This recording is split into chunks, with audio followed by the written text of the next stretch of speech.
Hello friends, welcome to my channel Gyanbox. In this video, we are going to understand a very simple program to understand how to add two numbers accepted from the user and print its result. So let us begin.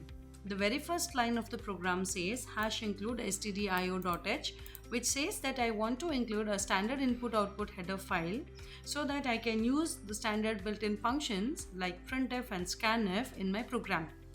Int main is the entry point of the execution for the program.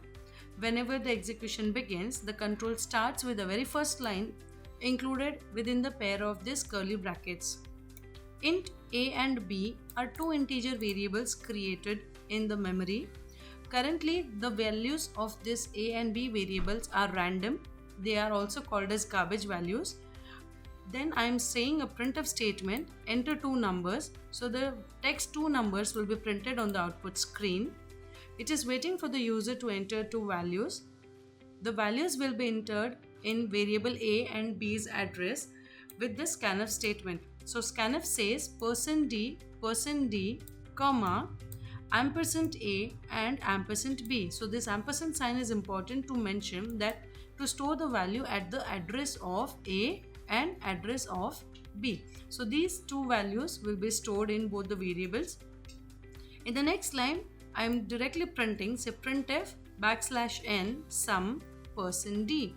The value of this %d will be replaced with the expression written very immediate after the comma, which is a plus b. So I am directly adding the values a and b, and the result is directly printed in this sum. So sum will be printed directly on the output screen. Return 0 says that the successful execution has been done, and I'm coming back to the IDE and it stops the execution. So let us check the output of this code.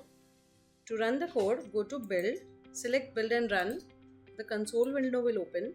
Now it is showing the message enter two numbers. We are going to enter two numbers, say 40. Enter key is to be pressed to get the new number, say 20, and without entering this value it is not going to continue with the further execution of the code. So now I am pressing the enter key and it is going to execute, and sum 60 is immediately printed. So this is how I can simply add two numbers given from the user and print the result immediately. I hope this was a very simple program to understand. Do try the unsolved programs list given at the end of the video. Do like, share and subscribe to my channel to know more updates.